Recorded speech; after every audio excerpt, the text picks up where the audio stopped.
Divorce rumors, data breaches, and tan suits. No family leaves the White House without a few scandals. Here are the biggest ones to hit the Obamas.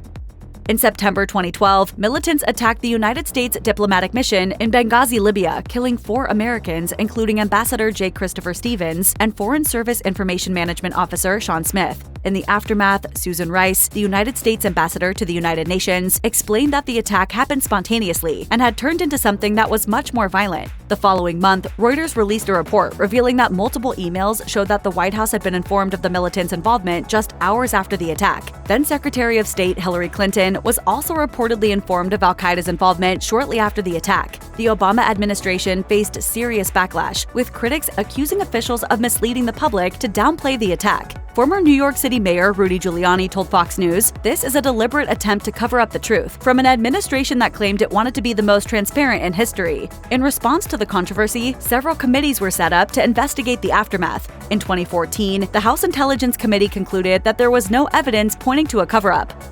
In 2010, Barack signed the Healthy Hunger-Free Kids Act, which would be one of the major focuses of Michelle's Let's Move campaign, aimed at reducing and preventing childhood obesity. At its core, the law pushed for healthier school lunches, encouraging schools to incorporate more fruits, vegetables, and whole grains. Sadly, the First Lady's vision was never fully actualized. While the initiative got a great start, it soon faced some challenges. First, students across the country launched an online protest with the Thanks Michelle Obama hashtag, with which they criticized the new meal options. One student posted, "Thanks Michelle Obama, thanks to you, I've just stopped eating. At $4, I wouldn't wish this on my worst enemy." School districts also pushed back, reporting that students were refusing to eat the meal options and in some cases, skipping lunch altogether. Deborah Appel, a food services supervisor, told CBS News, "It's not the chicken nuggets, it's not the popcorn chicken, it's not the corn dogs and stuff that the kids really liked." Implementing the program also came with financial challenges for many schools, with some adjusting their budgets to meet the nutritional guidelines. Over time, several schools stopped the program, citing financial losses tied to the students' reluctance to embrace the healthier options.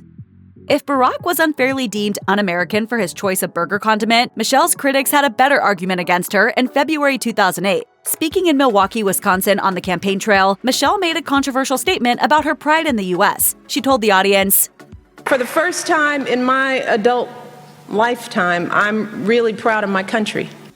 Her remarks didn't sit well with many Americans, and Barack's opponents sought to capitalize on it. Cindy McCain, wife of then Republican candidate John McCain, said to the press, "I just wanted to make the statement that I have and always will be proud of my country."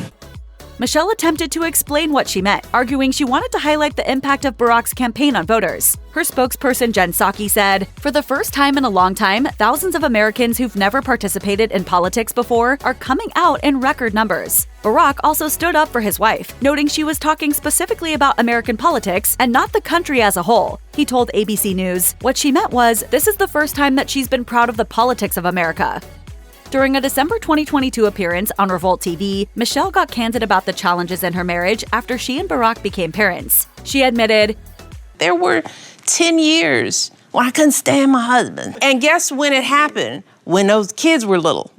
In a different interview with CBS News, the former First Lady clarified her remarks, explaining that she was seeking to be honest about the realities of long-term relationships. Michelle also encouraged young people not to give up on their marriages too easily. She told the outlet, "We've been married for 30 years. If I fell out with him for 10 and we had a great 20 years, I'd take those odds anytime." Still, Michelle's comments were not well received by everyone, as some deemed it disrespectful to Barack and their marriage. One ex-user wrote, "What wife would say this about her husband, even if it's true, especially when he's a public figure?"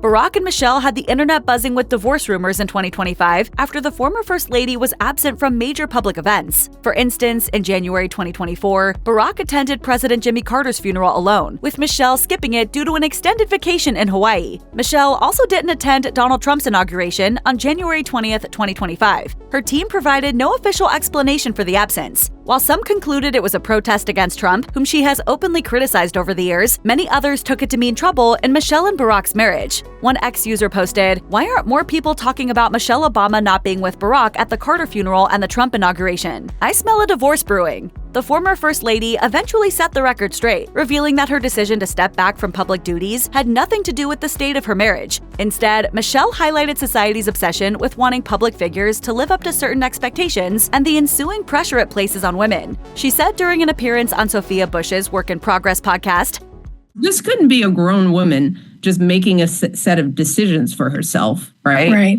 But that's what society does to us.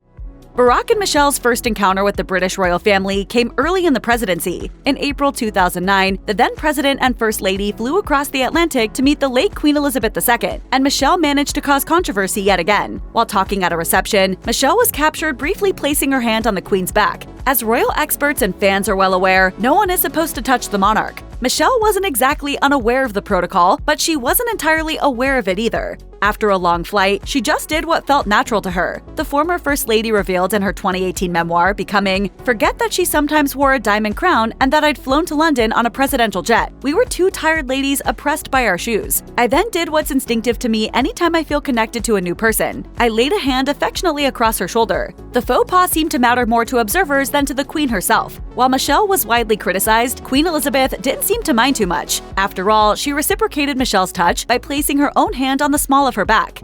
During Barack Obama's presidency, the United States government experienced one of the biggest cyber attacks in its history. In 2015, the Office of Personnel Management, or OPM, suffered a data breach exposing highly sensitive information of over 21 million people, including current and former federal employees, as well as their family and friends. The hackers, suspected to have been hired by the Chinese government, spent months quietly gaining access to the agency's systems. In the aftermath, the Obama administration faced heavy criticism, with several lawmakers calling for the firing of Catherine Archuleta, director of OPM, for her failure to protect the department from vulnerabilities. Senator Mark Warner told Reuters, "The technological and security failures at the Office of Personnel Management predate this director's term, but Director Archuleta's slow and uneven response has not inspired confidence that she is the right person to manage OPM through this crisis." And while the Obama administration initially backed her, Archuleta eventually resigned as the backlash grew. She said in a statement, "I conveyed to the president that I believe it is best for me to step aside and allow new leadership to step in, enabling the agency to move beyond the current challenges."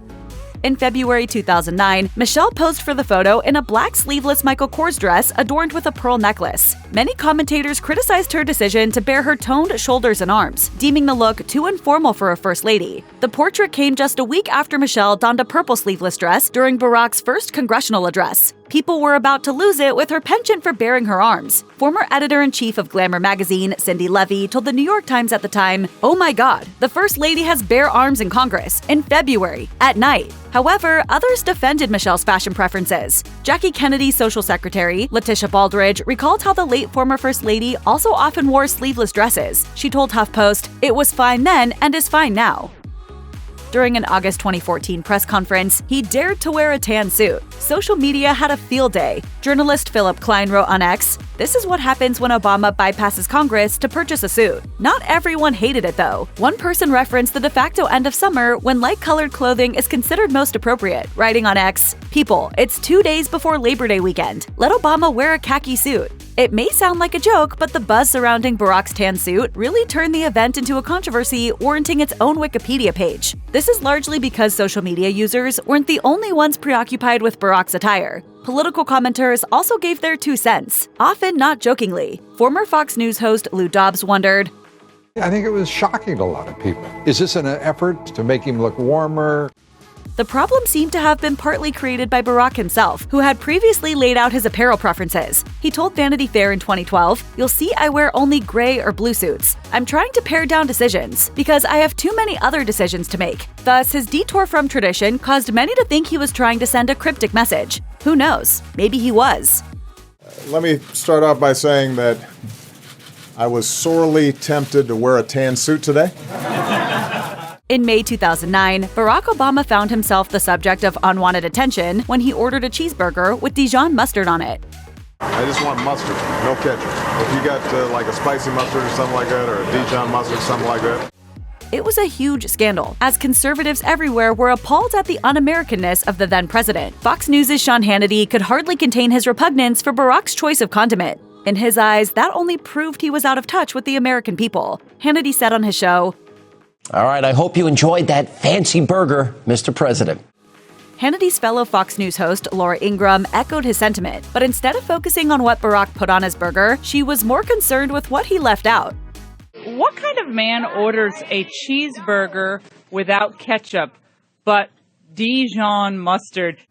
The uproar was such that experts felt compelled to weigh in.